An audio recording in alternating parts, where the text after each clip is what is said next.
हम यदि अपनी सोच बदल लें तो उससे कुछ भी हासिल किया जा सकता है। यदि हम खुद को छोटा समझते रहेंगे तो हम हमेशा छोटे ही बने रहेंगे, और यदि हम खुद को बड़ा समझते हैं तो हमारे अंदर वैसे ही बदलाव आने शुरू हो जाते हैं। बड़ा बनने के लिए हमें अपने विचारों को बदलना होगा। हमें खुद के बारे में कुछ बड़ा सोचना होगा, तभी हम बड़े बन पाएंगे। किसी शहर के एक रेलवे स्टेशन पर एक भिखारी रहता था, और वह आने जाने वाली रेलगाड़ियों में बैठे यात्रियों से भीख मांगकर अपना पेट भरता था। एक दिन जब वह भीख मांग रहा था तो एक व्यक्ति सूट बूट पहने हुए उसे दिखाई दिया। उसने सोचा कि ये व्यक्ति बहुत अमीर लगता है, इससे भीख मांगने पर ये मुझे जरूर अच्छे पैसे देगा। उस व्यक्ति की पर्सनैलिटी ही ऐसी थी कि वे व्यक्ति एक बहुत बड़ा व्यापारी लग रहा था। उसके ठाट वाट इस तरीके से थे जिस तरीके से एक बड़े व्यापारी के होते हैं। उसने सूट बूट पहन रखा था और दिखने में वो मोटा भारी भरकम था। भिखारी ने उस व्यक्ति से भीख मांगी तो भिखारी को देखकर उस व्यक्ति ने कहा कि तुम हमेशा मांगते ही हो, क्या कभी किसी को कुछ देते भी हो? भिखारी बोला, साहब मैं तो स्वयं भिखारी हूँ, हमेशा लोगों से मांगता ही रहता हूँ। मेरी इतनी औकात कहाँ है कि मैं किसी को कुछ दे सकूं। ईश्वर ने मुझे इतना गरीब बनाया है कि मैं किसी को क्या दे सकता हूँ। तब व्यापारी उस भिखारी से बोला कि जब किसी को कुछ दे नहीं सकते तो तुम्हें मांगने का भी कोई हक नहीं है। मैं एक व्यापारी हूँ और लेन देन में ही विश्वास करता हूँ। अगर तुम्हारे पास मुझे देने को यदि कुछ है तभी मैं बदले में तुम्हें कुछ दे सकता हूँ। इतनी ही देर में स्टेशन आ जाता है और वे व्यापारी उस स्टेशन पर उतर जाता है और उतर कर चला जाता है। इधर भिखारी उसकी कही गई बात के बारे में सोचने लगता है कि उस व्यापारी के द्वारा कही गई बात उस भिखारी के दिल में उतर जाती है।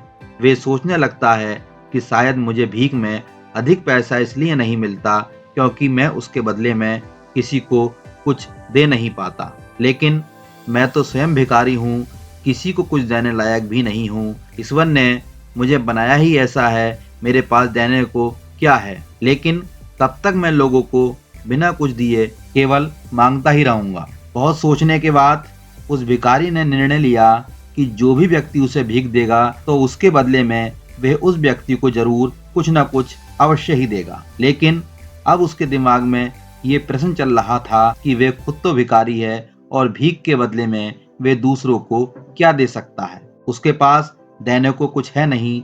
इस बात को सोचते हुए 2 दिन हो गए, लेकिन उसे अपने प्रश्न का कोई उत्तर नहीं मिल सका। तीसरे दिन जब वे स्टेशन के पास बैठा हुआ था तभी उसकी नजर कुछ फूलों पर पड़ी जो स्टेशन के आसपास के पौधों पर खिल रहे थे। उसने सोचा क्यों न मैं लोगों को भीख के बदले में कुछ फूल दे दिया करूं, और उसे ये बात अच्छी लगी और यही सोचकर उसने कुछ फूल तोड़ लिए। अब वे ट्रेन में भीख मांगने पहुंचा।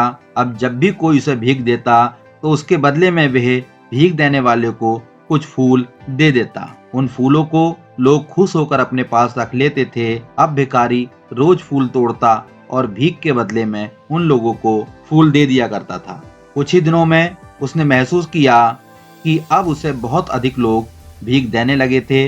वे स्टेशन के पास के सभी फूलों को तोड़ लाता था। जब तक उसके पास फूल रहते थे तब तक उसे बहुत से लोग भीख दे दिया करते थे, लेकिन जैसे ही फूल खत्म हो जाते थे उसे भीख मिलनी भी बंद हो जाती थी। ये सिलसिला रोज ऐसे ही चलता रहा और भिखारी ने उन फूलों के बदले में बहुत सा पैसा इकट्ठा कर लिया। एक दिन जब वे भीख मांग रहा था तो उसने देखा कि वही व्यापारी जिसने उसे बताया था कि मुझे कि बदले में तुम क्या दोगे, वही व्यापारी स्टेशन पर बैठा था जिसकी वजह से उसे भीख के बदले फूल देने की प्रेरणा मिली थी।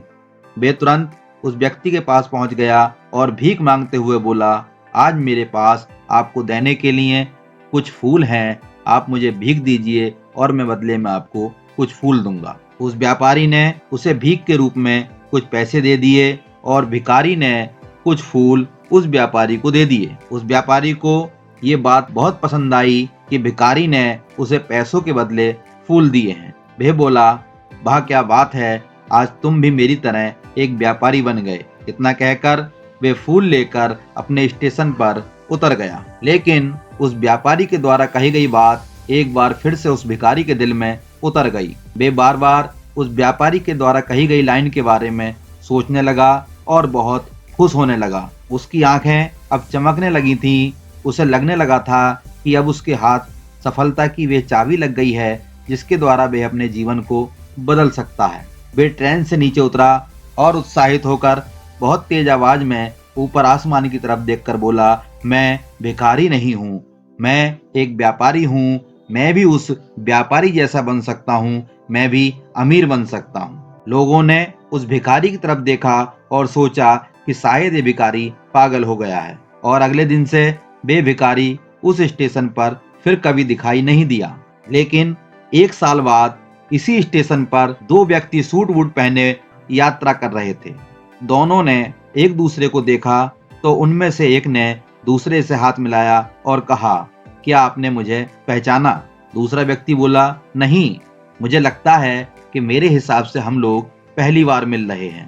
पहला व्यक्ति बोला, नहीं, हम पहली बार नहीं मिल रहे, हम तीसरी बार मिल रहे हैं, आप याद कीजिए। दूसरा व्यक्ति बोला, मुझे याद नहीं, वैसे हम पहले 2 बार कब मिले थे? आप बताएं कि इससे पहले हम 2 बार आपस में कब मिले थे? अब पहला व्यक्ति मुस्कुराया और बोला, हम पहले भी 2 बार इसी ट्रेन में मिले थे। मैं वही भिखारी हूँ जिसको आपने पहली मुलाकात में बताया था मुझे जीवन में क्या करना चाहिए, और दूसरी मुलाकात में बताया था कि वास्तव में मैं कौन हूँ। दूसरा व्यक्ति मुस्कुराया और अचंभित होते हुए बोला, ओह, याद आया, तुम वही भिखारी हो जिसे मैंने एक बार भीख देने से मना कर दिया था और दूसरी बार मैंने तुमसे कुछ फूल खरीदे थे।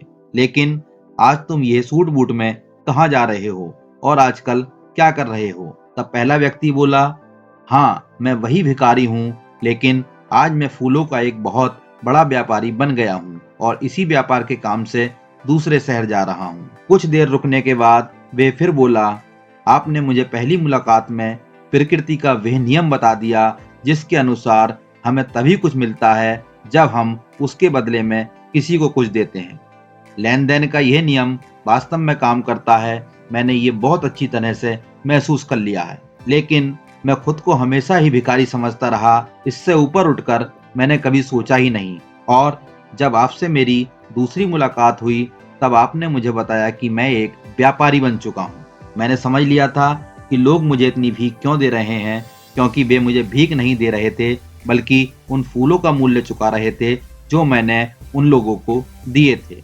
सभी लोग मेरे फूल खरीद रहे थे क्योंकि इससे सस्ते फूल उन्हें कहीं नहीं मिलते। मैं लोगों की नज़रों में एक छोटा व्यापारी था, लेकिन मैं अपनी नज़रों में एक भिखारी ही था।